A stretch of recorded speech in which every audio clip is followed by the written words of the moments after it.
Hello and welcome back to Behind the Bands, a show where we get a closer look at some of Joplin's local musicians and performers. We're your hosts, Sukriti Brathuki. And I'm Nellie Lopez. And today we're getting a look behind the music of Brock Oko, also known as The Sleeping Company, a local musician who's performed at Porch Fest, the Farmers Market, and in regional tours. Brock is a multi-talented performer, playing multiple instruments on his recording, and he performs live for us with guitar and harmonica. He's going to start us off today with the performance of one of his original songs that has a big backstory. Here's The Sleeping Company with Little Hickory.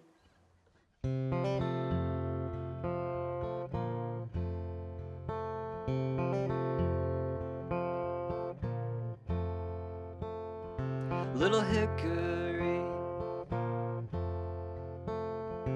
growing in the ground, what will your branches be?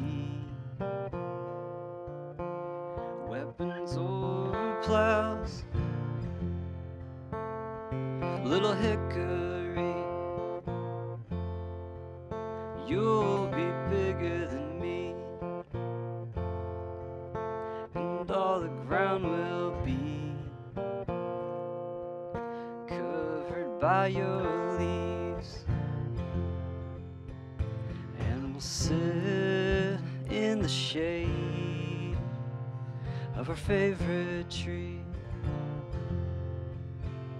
and we'll sit in the shade. Little hickory,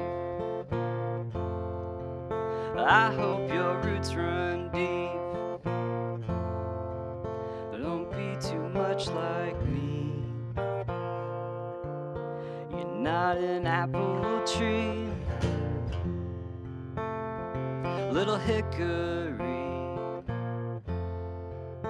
don't be afraid of the dark.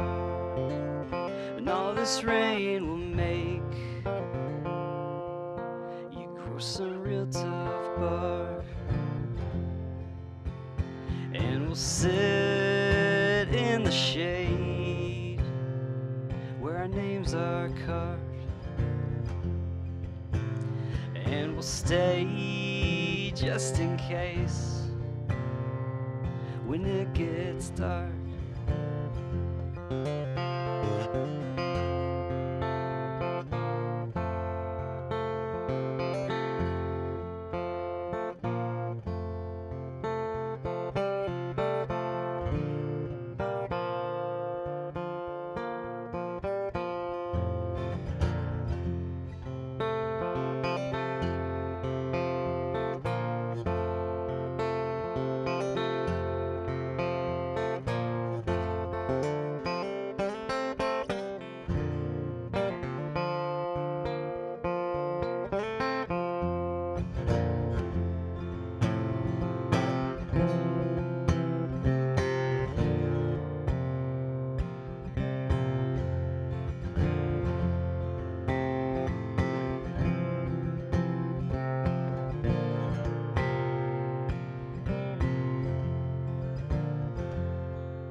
Sun and rain, night and day, dirt and pain, we're sitting in the shade.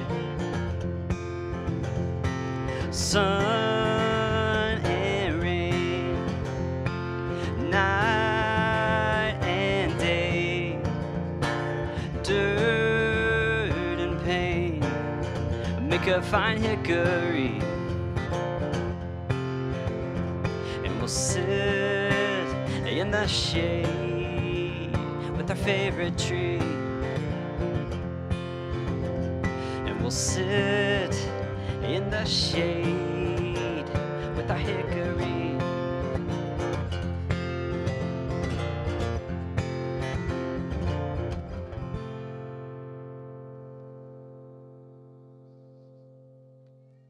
That was Little Hickory by The Sleeping Company. We're here now with Brock to talk about his music. How are you doing today? Great, how are you? Not too bad.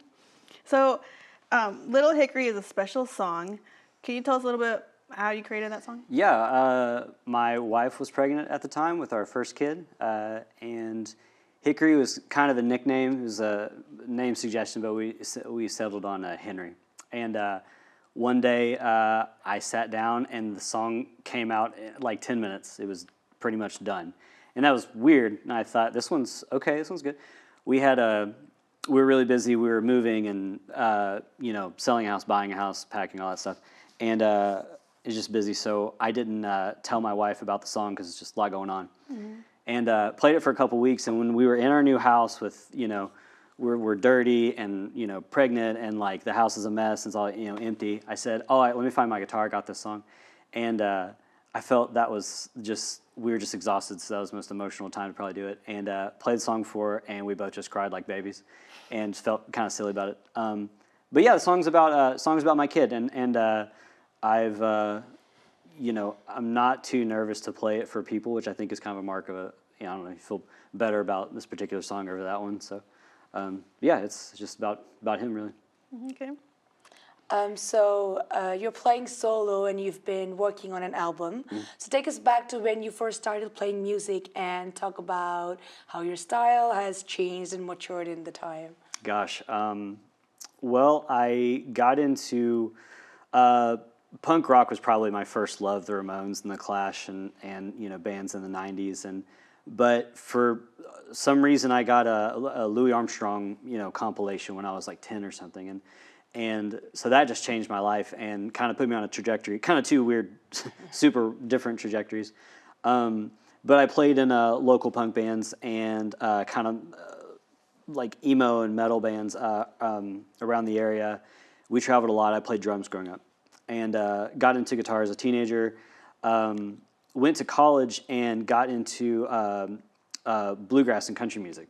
Went to Morehead State University in Kentucky, and they have a traditional music program. So you learn about honky-tonk music and old country music and bluegrass. So that, that's so wrong from everything I came from, but it was a really neat experience, playing with incredible musicians and getting to travel with them and getting to, learn how to play the banjo and the upright bass and just all those different kind of instruments. And that was a really neat experience for me. I moved here. I worked I toured for a company in Joplin for about 6 years playing drums, and eventually met my wife. We got married and wrote some songs in college, but it wasn't until I met her that I thought, I don't know, just hadn't taken it too seriously for 5 or 6 years, and little things kind of would come to me and I'd write things down. And so, fast forward a few years in the pandemic and everyone's, stuck at home, and I was working on music at home and was practicing, songwriting at the time. So I was doing it every day and found some old songs I wrote in college that stunk. And I thought, I remember them. They're fun, So I worked them up, but in the process wrote, a whole other album basically. So there's a lot of songs I'm trying to catch up with and record them all. So. Okay. There's also another event. There was an accident with your brother, I believe.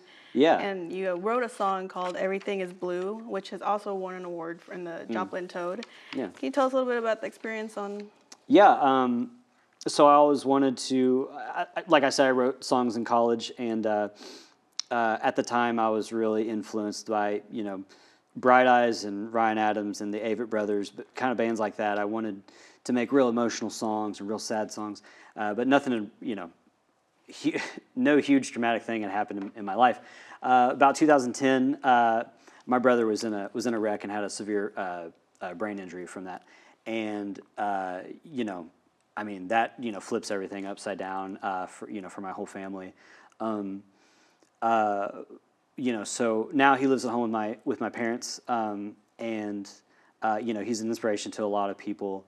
And I don't get to see him as much as I wish I could. But that next year, we were at a rehab facility in Atlanta, and the only thing I took with me was a guitar. Like, I forgot to pack clothes because I was just so crazy. And but I had this old guitar, so in his room, monitors are beeping, and he was in a coma for a few months. I kind of simultaneously just needed something to do with my fingers, and just abandon wanting to sound like, this band or that band or anything. And I was like, it doesn't matter who, I can figure out something on my own.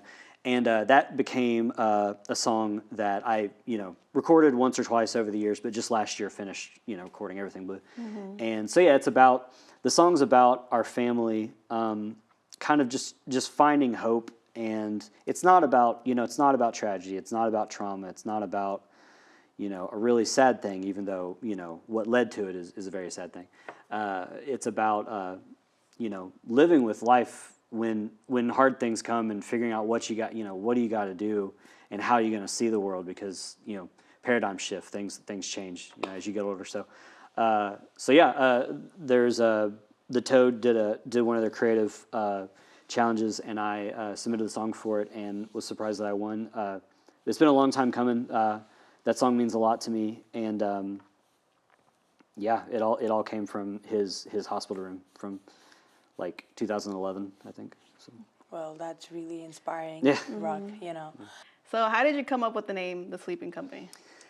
It's kind of hard to answer. I ask myself that sometimes. I think it's mysterious, and I think I like things that are abstract, and it can be taken, the sleeping. If a company if they can manufacture sleep and sell sleep as a product, I would certainly buy it because I've always struggled with sleeping. But also, your sleeping that can describe your company that's there, with you. It can be taken a couple different ways. I feel like that's not super intentional with the vibe, the presence I'm trying to, I don't know. I would like to be taken as, I would like for people to see it and hear the music and think like, oh, this is interesting. Like, I want to find out kind of more about it. I think sometimes things are wasted a little bit when it's like, this is my big performance, this is my name, and like, this is my big song. And, a lot of times that seems to me like kind of a summer hit and then it's gone. But a lot of the music that I like is, weird band names and obscure bands and artists, and, you don't really like it the first time, and you're kind of like, well, what are they about? And you listen to it 10 times, and then it's a lot more special than, and powerful than, whatever like a hit was. So I don't know. I think, people can take it however they want. Someone suggested to me one time that maybe I am like kind of representing the people who, are like living in life, but are, perhaps like disabled, like in my brother's situation, there was a time where he was in a coma. He has not been for years. But, when you have, traumatic brain injuries can cause, difficulty in speaking and just wakefulness, and, and that's been a struggle for him for sure, for years. So, he said that. My friend told me that, like, are you talking about like that's the sleeping company you're talking about? I thought I never thought like that. So it can be taken a few different ways. It's I don't know. I don't really have a cool story about it. I sat on it for a lot of years, and I've come up with a lot of band names, and probably some of them are not very good. Some of them are cool, but probably not that cool. But just finally the sleeping company. I don't know, for some reason, stuck with me. I do feel like unique names stick, or you remember them more easy than... Yeah, I hope so. Yeah. Honestly, that feels like a comfort feeling, like the sleeping company. Okay, for sure. Yeah. Well, you did have talked about some of the influences that you've taken for, your singing career. So who are some of your big musical influences? I would say, I think I'd have to say Paul Simon from being really young. I heard Simon and Garfunkel when I was really little, and just the songwriting was clever, but it was about more than just what you were hearing. And I think that probably like really turned me on. Like, there's something like more here. It's not just fun or just rock and roll or whatever. But gosh, I've been thinking about the past couple of days. When I got into college, well, in high school, I would say bands like Death Cab for Cutie and Brand New. These like the way they wrote songs, the music was really cool, I thought, but the way they wrote songs was just intense and like really meaningful. And of course, Bright Eyes is like that too. And Ryan Adams is such a great songwriter. I got into his music in college. I think it was when I got here, it really wasn't until I moved to Joplin that I really gave Willie Nelson a real serious listen and just was obsessed. Just I have to listen to all of his records, you know. I have to like learn all of these songs. So he's incredible too. But that's yeah, I think that's who I would cite as influences. Well, you also said you were from Kentucky. Kentucky, yep. Yeah, so can you also tell us about your performing history? Well, I played. So I played drums, and I played in punk bands, and I played at churches like all around the tri-state, and we did that a lot. I mean, me and my friends. Our parents would drop us off at bars, you know, before we could drive. So you know, we're certainly not drinking. Like we can't even drive. So I don't know why those bars let us play there, but we played around Cincinnati and all around Kentucky and West Virginia, and in college, I was lucky enough to play with with a professor who took me, you know, a couple places, kind of not really far, but kind of around the area, but all drum set mostly and all those. And I was in a traveling bluegrass band, just playing a snare drum with an incredible band, and that was a lot of neat opportunities. That traveled a bit too. And let's see, out of college, I got a gig with CIY here in Joplin. Yeah. So I did, so that was, you know, well, no songwriting or guitar or anything else. It's like drum set, you know, I got to like stay in shape to play drum set. So that's what I did for about 6 years and toured with CIY all around the country. So of course, you mentioned the instruments earlier and harmonica. Why did you add that sound into your music? The harmonica? Mm-hmm. Well, I don't really think I'm the ripping guitar player that's going to blow anybody away. Somebody asked me why I didn't play like percussion stuff with my feet, and I kind of think like I'm probably coordinated to do that, you know. But I thought, I mean, I play like what if I get to have a band one day and like I need a drum set player, but I've already got this thing going on. So like from someone who's grown up from behind a drum set, that's really like I'm not going to do it. The harmonica thing felt pretty gimmicky at first, but I have a friend. I'm gonna have to name drop Justin Cobble because we had a swing band together just a couple years ago, like played around the area, and he's an incredible harmonica player and singer and guitar player and bass player and everything. And I've kind of joked that he taught me everything I need to know on harmonica, so I then kicked him out of my band because what he showed me was not really that difficult. I mean. And you know, I think I play like 3 or 4 notes on the thing, but you know, it's pretty reined in. It's pretty simple, and it's one person can do it. You know, so yeah. But I feel like it adds. You know, when the harmonica sounds good, and when I hit the right note, I feel like it adds a lot. You know. Yeah, that's true. I would like to see the banjo today. Yeah, well, I didn't bring the banjo here. That's I don't think I can't sing. There's weirder coordination with claw hammer and singing. I haven't figured that out. So you say your next song inspires people to dance. Now I love dancing, so tell us about Terminal Velocity. Well, Terminal Velocity is Terminal Velocity was I feel like it's a really simple song and it's kind of fun, and I said that because the couple gigs that I've played, that's been the one that old people and young people I've witnessed them dancing, and I'm kind of surprised by that. But it's probably kind of a sad song. It's about being real emotional, really high highs and really low lows. Okay. But also the juxtaposition of something that's kind of fun and lighthearted. I think that's kind of cool. But yeah, there was a time when I thought, I feel like sometimes I go through a cycle of being really optimistic, and then something happens, and you're just further down than what is average, and I feel like what happens to me is during those times I've had really intense introspective what am I doing, who am I, what is my thing. I need to learn more about myself, find out what it is, so I don't know if that's more than what you wanted as the answer, but I feel like people can relate to that. Yeah, just trying to exactly. be real, That's what I was saying. It's really relatable. Yeah. The energy shifting is every day it's new, so I get that. Yeah. We're gonna go ahead and take a listen to the song. We will be right back to wrap up with Brock, but first check out Brock's harmonica playing in the song Terminal Velocity by The Sleeping Company. This tune is called Terminal Velocity.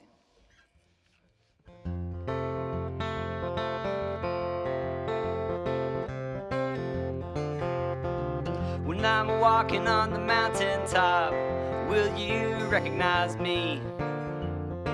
When I'm walking on the mountaintop, what you get is what you see. But how about when I come down to the bottom, I will sink. Will you even know me when I dive into the drink? Do you ever feel like you're falling down into a bottomless hole? You think you're gonna make it out alive with your very soul? Way up high is fun for a time, but it's a long way to fall.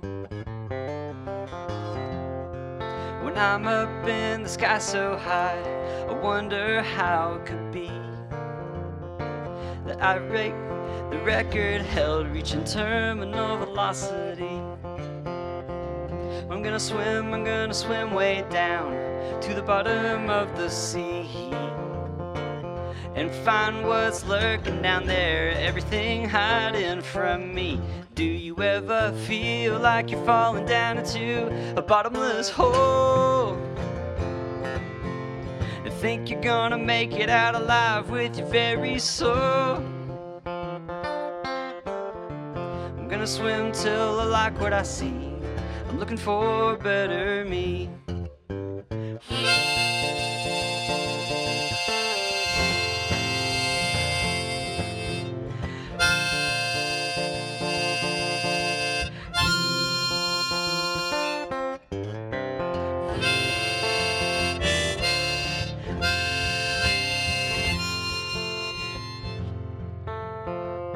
When I wake up in the gutter alone, I blame it on a nasty fall.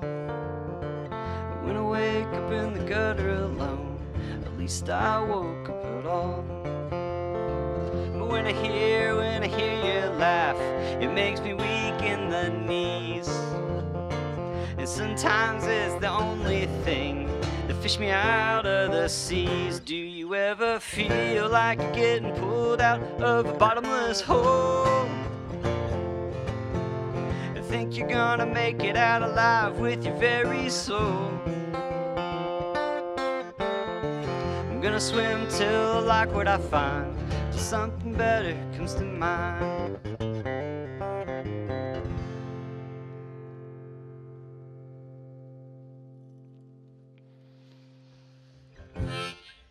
You're watching Behind the Bands, and we're back with Brock. As we wrap up the interview, you like making your own music as a songwriter. Would you ever let anyone else record you? Oh yeah, of course. I think if I mean, if you're watching so far, you've watched me play guitar and sing. So if you like the songs, then please call me up and join my band. If you can do it better than me, then I would love for you to be in the band. I would love to find people who are like, hey, I like this, but, how about this? Because, I mean, that shows interest. I mean, if somebody's like, hey, it was great, then it's like, okay, thanks. I did a thing. I made noise. But really, I don't want to be cynical about it. No, if it was a band or if somebody else took an interest and thought, I want to do my own thing with that song, I mean, that'd be an honor, Yeah, well, that's what my next question was. Like, where can people find your music, and any live performances scheduled, any like social media IDs that, people would like to look into your content more? Yeah, it's on all the streaming stuff. It's on Apple and Spotify, and the free websites too. It's on Bandcamp and SoundCloud. I have a little card with a QR code that I pass out, so it takes you to a link tree and you can see everything. It's on YouTube too, so it's all free. You can listen to it. Anything planned? Not really right now. I'm really trying to finish the album. I'm about done. There's a few things to do with the song, and then I have one whole more song. But that'll be it. That's the plan, is to have it all finished. By the summer, I would really hope so. That's the plan right now. Porch Fest maybe again this fall. That'd be cool. Yeah. Well, we're excited to see you at Porch Yeah. Fest. Cool. All right, well, thank you so much, Brock, for joining us for our Behind the Bands. Yeah, thank you. And that wraps up our show. We're your hosts, Nelly Lopez. And Sukriti Bharthuki, thanks for watching. As we say goodnight, here's one more from Sleeping Company. No feeling is wasted.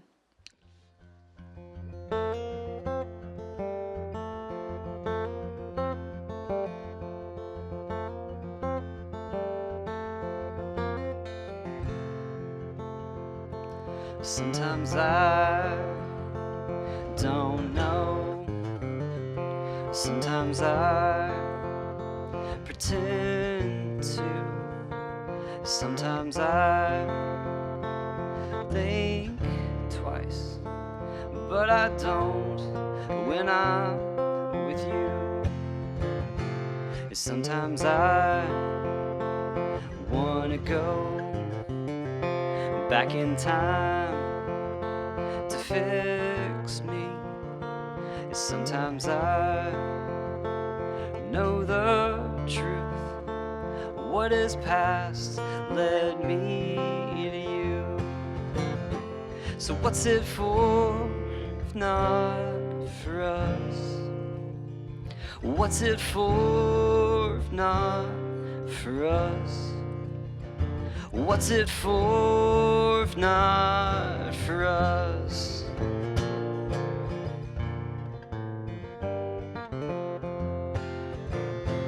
Sometimes I give up. Sometimes I fake it.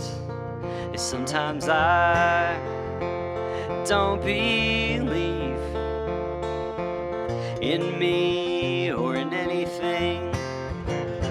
But it must take all the pain. It must take what you lose, and it must take and take and take, but it can't take me from you. So what's it for if not for us? What's it for if not for us? What's it for if not for us?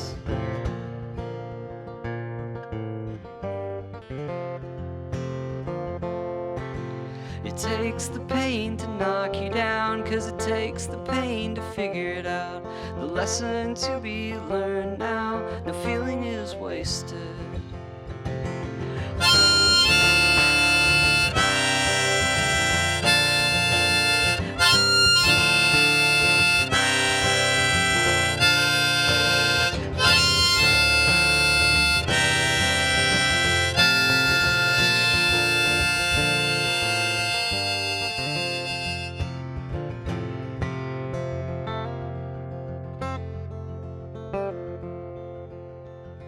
It takes the pain to knock you down, 'cause it takes the pain to figure it out.